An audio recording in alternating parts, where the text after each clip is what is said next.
Thanks for listening to English Go Podcast. If you'd like to listen without adverts, read episode transcripts, or listen to extra bonus episodes, please check the description for more details. Inflation, student debt, recession, mortgage rates. Your employees have a lot on their minds. Offer them financial well-being support from Vanguard well on your way at institutional.vanguard.com. All investing is subject to risk. Advice provided by Vanguard Advisors, Inc., a registered investment advisor.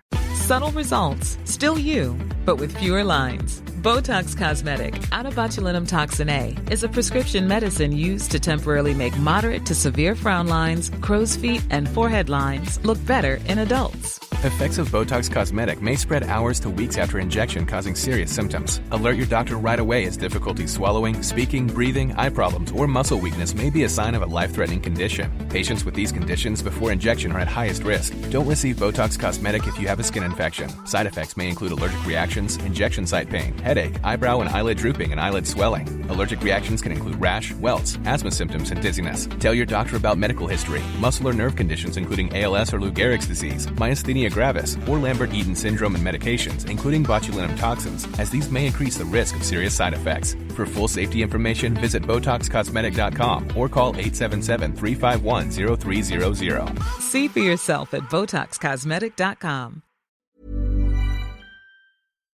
I went to a zoo recently. I don't often go to zoos. I can't remember the last time, or maybe I can remember the last time I went to a zoo, but it was a long time ago, probably over 20 years ago now. So like I say, I don't often go, but I was looking for somewhere to go for a walk, and as you know, I'm always searching for places with lots of nature, and my wife's mother, so my mother-in-law, had recommended this place. And I'd previously seen this place on a map because I often look at maps of my local area and try to find green parts and see what's there. Like, is that a park? Is that... I mean, more often than not, it's like a golf club, somewhere, some place to play golf, which isn't what I was looking for. But sometimes, you zoom in on the map and it's like, there's a park I haven't been to yet or something like that. So I had previously found this place, but I'd sort of crossed it off my list of places I want to visit because it wasn't just a zoo. It was a children's zoo. That's what it said on the, the name on the map. And I thought, probably not for me, really. But, my mother-in-law had recommended it, so I thought, well, I'll go and check it out, see what it's like. And I think it was it was definitely better than I expected, because I thought it might be a little too childish. Like when I thought of kids zoo, I thought of lots of maybe smaller animals, lots of rabbits and guinea pigs and things like that. And they did have those, yes. But I also thought there'd be loads of models of animals. I don't know, you would see at a park or something, swings and slides, and the slide is shaped like an elephant, or I don't know, that kind of stuff everywhere, all these models and maybe some kids' music or something. But it was, I think the reason I liked it is because it was half a zoo and half a really big park. Which I've never seen before. I mean, I've been to zoos before, but normally there, you walk to one place and see some animals, and then you walk to the next place, it's pretty close by, see some more animals. You walk to the next place, it's close by, you see some more animals. This was very different. This was actually, there was an area like that, but for some of the places, you really had to go on quite a long walk. I was surprised by how far we had to walk, and because it's supposed to be for kids, but kids can't walk very far. So there was a train. It looked like a train, but it wasn't a real train. And you could get on that, and that would carry you to the different areas around the park. We didn't use that because I wanted to walk. I wanted the exercise, and so it was a nice park. So it was like just going to a normal sort of big park, but every now and again, when you were walking around it, you'd go to like a different place with some different animals in.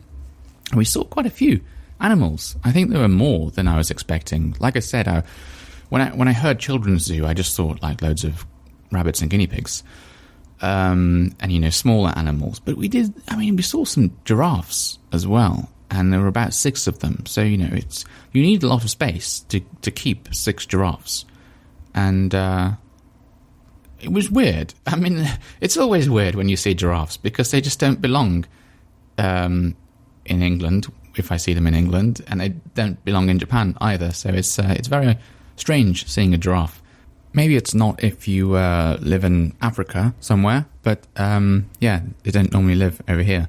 So pretty unusual, but interesting. I like looking at animals. I'm not like a big fan of animals, as in like some people are really interested in animals or dinosaurs or something like that. That's not me, but I do find it interesting. I just find it interesting looking at them and, I don't know, seeing how they behave and things like that, I suppose. But then there's another part of me that sees them like, sort of like in a cage or in like a pen, like an enclosed area, and thinks, they don't really belong in there.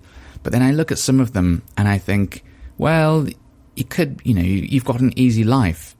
It could be worse. You could be like outside in the cold, can't find any food, and you might die because you can't find any food, which happens.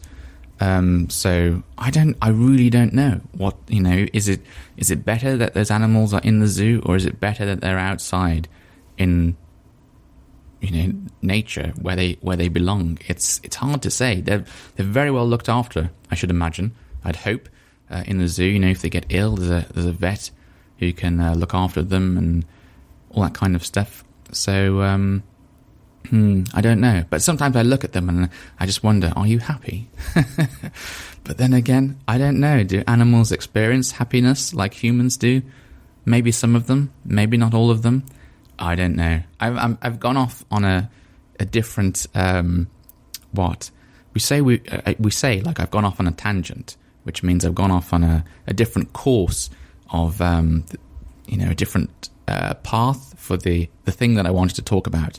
So sorry about that. I didn't want to talk about how happy animals are in a zoo. I was just going to tell you about the walk I went on. Anyway, like I was saying, it ended up being a nice park, and I think it had a couple of lakes. So we ended up sitting down on like a nice grassy area and having a picnic, which is weird because it's January and I would never consider having a picnic in January in England because it's so cold and usually raining. And it was a little cold. I mean, obviously we had coats on, but the sun was out, and it was only a little cold because of the wind.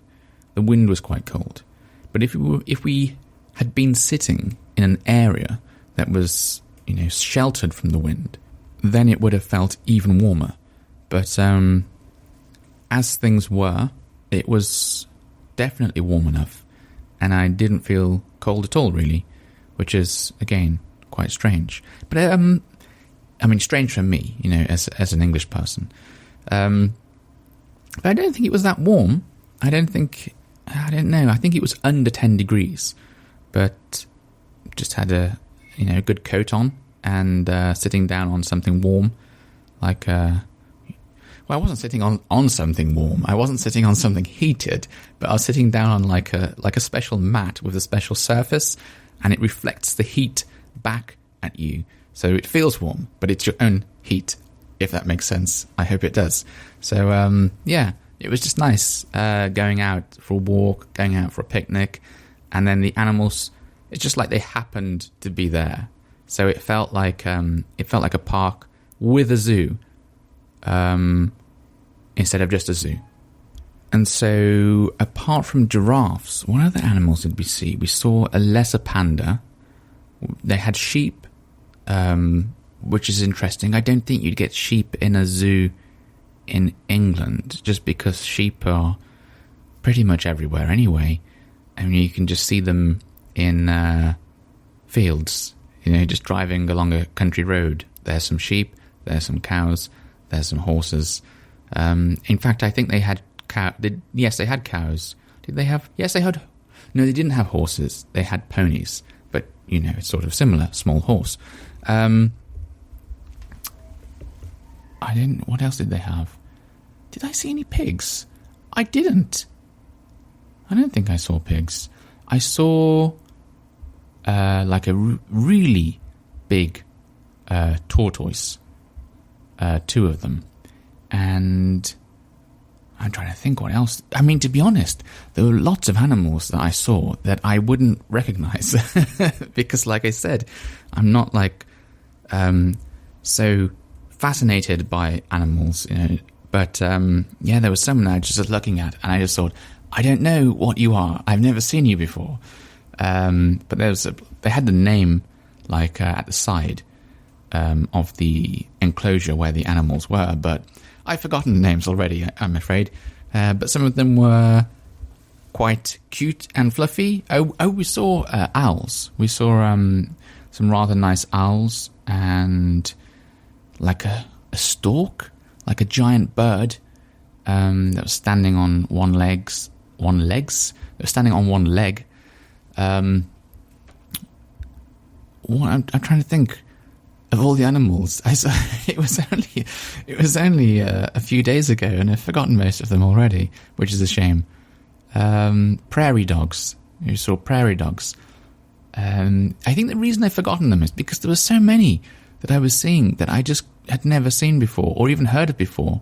There was a bush dog. I've never heard of a bush dog before. So I guess I'm telling you these names of animals, and it's probably quite difficult to understand what they are because I know the names of basic animals in Japanese. Monkey, horse, cow.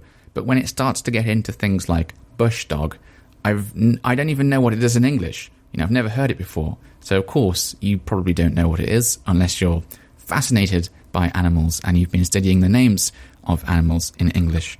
So, I won't bother trying to explain all of the animals I saw. Just know that I saw a lot of different types. Anyway, that was pretty much my day, and it was, like I said, better than I expected, just because it was like a giant park as well.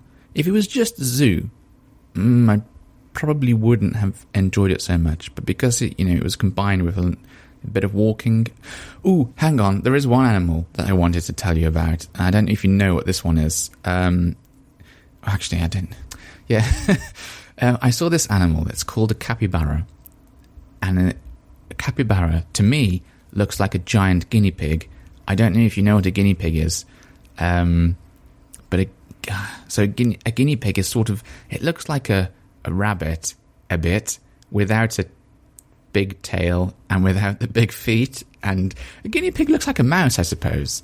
Like a rather fat-looking mouse. But anyway, the capybara looks like a giant guinea pig. And they're huge, like the size of a dog. And I've never seen them before, but I've always wanted to see one. Like I've seen them on photographs. I've never seen them in real life. So I was quite happy that I got the chance to see that. And they were bathing in some hot water outside, and they looked very relaxed and very happy. And they just loved staying in the hot water. I've just remembered I saw kangaroos as well. Oh, and a koala bear. And why are they called koala bears? I don't know if they are. Maybe they're just called koalas. But anyway, yeah, lots of animals. No snakes, strangely enough. I didn't see any snakes. I saw one lizard. But anyway, enough about the animals and so on. That is it for now. And I look forward to speaking to you again soon. Bye-bye. Botox Cosmetic, out of botulinum toxin A, FDA approved for over 20 years. So, talk to your specialist to see if Botox Cosmetic is right for you. For full prescribing information, including boxed warning, visit BotoxCosmetic.com or call 877-351-0300. Remember to ask for Botox Cosmetic by name. To see for yourself and learn more, visit BotoxCosmetic.com. That's BotoxCosmetic.com. Whatever job you need to do out there, grab the right tool to get it done. The new F-150 with an available hybrid engine and up to 7.2 kilowatts of Pro Power on board to power things on the go. It's not a tool you'll hang in a tool shed, but you can certainly use it to build one. The new 2024 Ford F-150. Tough this smart can only be called F-150. Available starting early 2024. Optional features, the owner's manual for important operating instructions.